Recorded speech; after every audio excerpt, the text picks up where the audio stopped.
Hey guys, welcome back to my YouTube channel. तो आज हम अपोसी सीरीज को फिर से कंटिन्यू करने जा रहे हैं। अगर आपने प्रीवियस चैप्टर्स की एक्सप्लेनेशन नहीं देखी है तो आप देख सकते हो, प्लेलिस्ट में अवेलेबल है असेंशन टू गॉडो नाम से, और प्लेलिस्ट का लिंक डिस्क्रिप्शन में भी है, तो आप डायरेक्ट वहां पे क्लिक करके देख सकते हो। तो जैसे कि हमने प्रीवियस चैप्टर में देखा था, लूजेंग टेस्ट को पास कर लेता है युआन मैग्नेटिक स्टोन के कलर को चेंज करके। तो चैप्टर नंबर 90 की स्टार्टिंग होती है कि हमें क्वालिफायर मैच की साइट को दिखाया जाता है मार्शल आर्ट कॉम्पिटिशन की ओरेकल सिटी में। लूजेंग पहुंच जाता है वहां पे और बोलता है कि चलो मैं फाइनली क्वालिफायर मैच साइट में पहुंच गया हूँ। तो वहां पे वो आ जाता है तो बाकी डिस्पल्स बड़े ज्यादा हैरानी से उसको देख रहे होते हैं। आउजियांग सोच रहा होता है कि मुझे ऐसा लग रहा है कि इंसान भी पास हो गया है मेरे बाद, ये बड़ा ज्यादा इंटरेस्टिंग है। तो एक डिस्पल बोल रहा होता है कि ये सेलेस्टियल रेलम थर्ड लेयर का बच्चा क्या कर रहा है यहाँ पे। तो दूसरा बोलता है हाँ, ये तो सेलेस्टियल रेलम थर्ड लेयर का है, इसके पास पक्की डीप अंडरस्टैंडिंग होगी किसी लो की। तो पहले वाला डिस्पल हंसता है और बोलता है कि मैं इसका मजाक उड़ाने वाला हूँ क्वालिफायर मैच स्टार्ट होने से पहले। फिर वो वहां से चल पड़ता है। तो दूसरा डिस्पल बोलता है कि हमारा गोल है वो फाइनल्स में कम्पीट करना है, तुम ट्रबल क्यों मेक कर रहे हो। तो वो बोलता है कि तुम अपने काम से काम रखो। वो लूजेंग के सामने खड़ा हो जाता है। लूजेंग बोलता है कि मेरे रास्ते से हट जाओ। तो वो बोलता है कि तुम सिर्फ सेलेस्टियल रेलम थर्ड लेयर के हो, मैं बड़ा ज्यादा क्यूरियस हूँ कि तुम क्वालिफाइड कैसे हुए रजिस्ट्रेशन से, तुमने कैसे पास किया युआन मैग्नेटिक स्टोन टेस्ट को। लूजेंग बोलता है अपने काम से काम रखो। लूजेंग सोच रहा होता है ये मिडिल स्टेट ऑफ गोल्डलैंड स्टेट में है। उसको गुस्सा चढ़ जाता है और बोलता है कि रुको, मैं तुम्हें कैसे पनिश करता हूँ ये देखो। तो वो लूजेंग की तरफ अटैक करने लगा होता है। तो उस पीछे से एक आवाज आती है, वो बोलती है रुक जाओ यहाँ पे। तो लूजेंग और वो डिस्पल रुक जाते हैं और देख रहे होते। वहाँ पे एक इंस्ट्रक्टर आ जाता है और बोलते है कि रुक जाओ, तुम्हें डिस्क्वालीफाई और यहाँ से ओरेकल सिटी से निकाल दिया जाएगा अगर तुम यहाँ पे फाइट करोगे, तो जल्दी से अपनी फाइट को रोक दो। तो वो डिस्पल रुक जाता है और वहाँ से चल पड़ता है। इंस्ट्रक्टर आगे स्टेज पे चल जाता है और सभी डिस्पल्स की तरफ देख रहा होता है और बोलता है कि तुम सभी का वेलकम मार्शल आर्ट कॉन्टेस्ट में, जो कि वर्ल्ड कमर्शियल अलायंस के द्वारा ऑर्गेनाइज किया जाता है। कांग्रेचुलेशन तुम सभी को तुम्हारे सक्सेसफुल रजिस्ट्रेशन के लिए। तो जो बाकी डिस्पल्स होते हैं वो बड़ा ज्यादा खुश होते हैं और चिल्ला रहे होते हैं। तो इंस्ट्रक्टर बोलता है कि अब हम क्वालिफायर मैच को स्टार्ट करते हैं, हम 3 सिलेक्ट करेंगे तुम सभी में से फाइनल्स के लिए। तो जो डिस्पल्स होते हैं वो बोल रहे होते हैं इतने कम, ये तो बड़ा ज्यादा डिफिकल्ट है। तो दूसरा बोलता है कि सिर्फ 3 ही प्लेसेस हैं, पास होने की प्रोबेबिलिटी तो बड़ा ज्यादा कम है। तो एक डिस्पल हंसते हुए बोल रहा होता है कि उन 3 में से मैं पक्का ही होऊंगा। लूजेंग भी सोच रहा होता है कि मुझे एक प्लेस चाहिए किसी भी कीमत पे। तो लूजेंग सोच रहा होता है कि क्वालिफायर मैच हर दिन होगा फाइनल्स से पहले,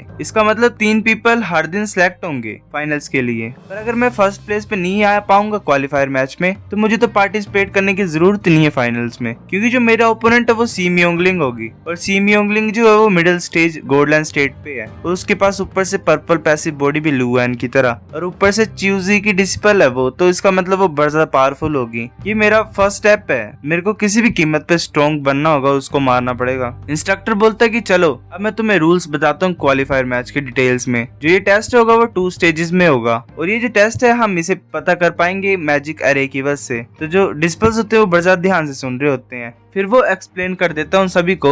तो वो बोलता है कि तुम सभी को समझ आया क्या। तो डिस्पल्स बोलते हैं हाँ। तो वो एक पर्दे को पकड़ता है और उसे हटा देता है। तो वहां पे हमें एक डोर दिखा देता है। वो बोल रहा होता है कि तुम सभी को रूल्स पता है, अब तुम इस मैजिक अरे में एंटर कर सकते, गुड लक। तो बाकी डिस्पल्स बोल रहे होते हैं चलो चलते हैं। लूजेंग उसे एंटर करता है तो वो एक जगह पहुंच जाता है जहाँ पे दूर दूर तक एक ग्राउंड ही होता है। लूजेंग पीछे देख रहा होता है तो वहाँ पे उसे एक टावर दिखाई देता है जिसके ऊपर एक वॉरियर खड़ा होता है और लूजेंग का नाम लिखा होता है उसके ऊपर, और पॉइंट्स लिखे होते हैं जो कि 0 होते हैं। लूजेंग सोच रहा होता है अच्छा ये मैजिक करे, ये तो बड़ा ज्यादा इंटरेस्टिंग है। फिर वो याद करता है जैसे कि इंस्ट्रक्टर ने बोला था जो फर्स्ट स्टेज है टेस्ट का, उसमें तुम्हें बस अपने टावर को गार्ड करना है और तुम्हें पॉइंट्स चाहिए। जो टॉप 3 वॉरियर्स होंगे सिर्फ वही क्वालिफाइड होंगे फाइनल्स के लिए, और जो टावर है उसके ऊपर पॉइंट्स भी लिखे हुए। जो क्रिस्टल बॉल है वो रिकॉर्ड करने के लिए कि तुम्हारे टावर के ऊपर कितने ज्यादा अटैक्स हुए हैं। फिर फर्स्ट वेव ऑफ अटैक आने लगती है। लूजेंग बोलता है जल्दी आओ मेरे पास। जो फर्स्ट वेव है वो 4 पीपल स्पाइडर्स की होती है और वो लूजेंग की तरफ आ रहे होते हैं। लूजेंग सोच रहा होता है कि मैं किसी भी कीमत पे इनको अपने टावर से दूर ही रखूंगा। तो जो वॉरियर होता है उसके टावर पे वो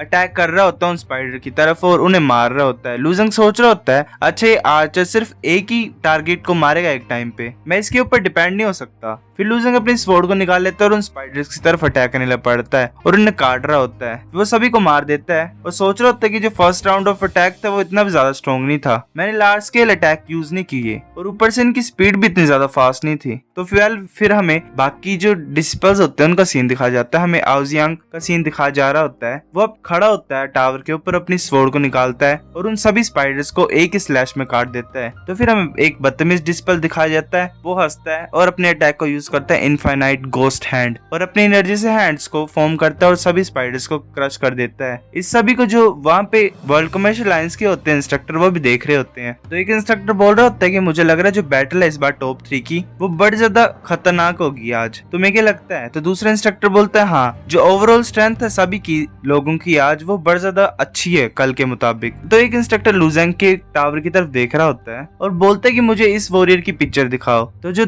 एक इंस्ट्रक्टर होता है वो बोल रहा होता है ये वॉरियर सिर्फ सेलेस्टियल रियल्म 3rd लेयर में है, ये कैसे रजिस्ट्रेशन में पास हो गया? और मुझे ऐसा भी लग रहा है कि इसकी स्ट्रेंथ इतनी भी ज्यादा आउटस्टैंडिंग नहीं है, ये फर्स्ट राउंड में भी लास्ट रैंक पे है। तो जो इंस्ट्रक्टर होता है वो बोलता है ये वो है। तो पहले वाला इंस्ट्रक्टर बोलता है कौन है ये? तो वो बोलता है कि ये जो बच्चा है ये मास्टर है रूइंस का और इसके पास परफेक्ट ब्रश वर्क है और ये क्लाउड टेम्पल से है। तो वो इंस्ट्रक्टर बोलता है क्या मास्टर रूइंस का, वो भी परफेक्ट ब्रश वर्क के साथ और ऊपर से क्लाउड टेम्पल का है? नहीं एल्डरमो, तुम गलत बोल रहे हो, तुमने कुछ मिस्टेक की है। वेल ये एल्डरमो है वही जो वर्ल्ड कमर्शियल लाइंस का वो था, क्या बोलते हैं, ब्रांच का हेड। वो बोल रहे थे क्लाउड टेम्पल के पास तो प्लेसेस है फाइनल के लिए और जो उसके डिस्पल्स होते हैं उनको कम्पीट करने की कोई जरूरत नहीं होती है 3rd ग्रेड और इंडिपेंडेंट वॉरियर्स के साथ क्वालिफाइड मैच में पार्टिसिपेट करने के लिए। और ऊपर से ये मास्टर है रूइंस का, तो इसका मतलब ये अच्छा नहीं होगा फाइटिंग में। तो एल्डरमो बोलता है कि मुझे पता उसके बारे में, मैं गलत नहीं हो सकता, मुझे पता नहीं है कि इसने अटेंड क्यों किया मार्शल आर्ट कंपटीशन को वैसे। तो इंस्ट्रक्टर बोलता है कि इसने फर्स्ट राउंड स्लोली पास कर ली है, इसे 30 मिनट लगी है सभी 4 प्यूपिल स्पाइडर्स को मारने के लिए। मुझे नहीं लगता कि ये बाकी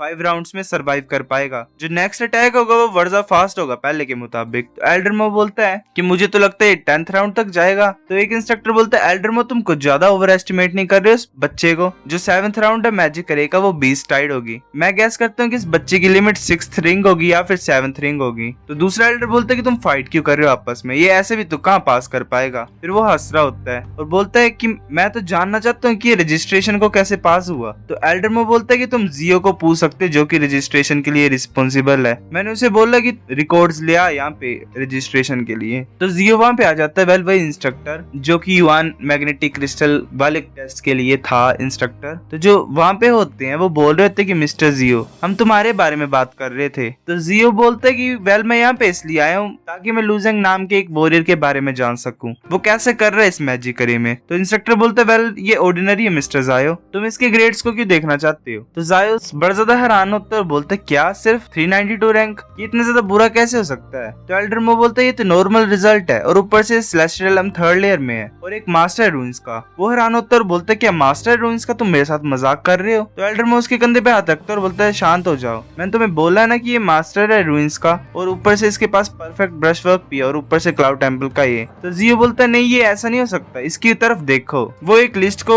एल्डरमो की तरफ दिखाता है और बोलता है कि इसको ध्यान से देखो, इससे मैं बेट कर सकता हूँ कि लुजेंग फाइनल्स में होगा पक्का ही। तो एल्डरमो बड़ा ज्यादा हैरान हो जाता है और बोलता है क्या लुजेंग का रिजल्ट रजिस्ट्रेशन टेस्ट में 30 मिनट था? मिस्टर जी तुमने कुछ मिस्टेक की है, लुजेंग फर्स्ट है रजिस्ट्रेशन टेस्ट में और उसने युआन मैग्नेटिक स्टोन का कलर 30 मिनट के लिए चेंज किया, ये तो बड़ा ज्यादा अमेजिंग है। फिर हमें बताया जाता है जो युआन मैग्नेटिक स्टोन था वो युआन मैग्नेटिक माउंटेन से लाया गया था जो कि डेप्थ पे है रायोट स्टार सी पे, पहले वही जगह है जहाँ पे ड्रैगन क्लैन और 7 डिवाइन कंट्रीज की फाइट हुई थी। ये सभी चीजों को विस्टैंड कर पाता है और ये रिफाइन नहीं किया जा सकता। जो वर्ल्ड कमर्शियल लाइंस है उन्होंने बड़े ज्यादा सालों तक इसे स्टडी किया था पर कोई भी सक्सेस नहीं मिली उन्हें और बाद में उन्होंने फाइंड किया कि ये फोर्स ऑफ लॉ को झेल सकता है और इसे टेस्ट स्टोन की तरह यूज करने लगे वो। और ऊपर से यान यूशान जो है जो कि 3 मेन लीडर्स में से एक है वर्ल्ड कमर्शियल लाइंस का, वो भी सिर्फ 20 सेकंड्स के लिए कलर चेंज कर सकता है इसका, वो भी सिंपल स्लैप करने से इस युआन मैग्नेटिक स्टोन को अपने पाम ऑफ फायर अटैक की वजह से।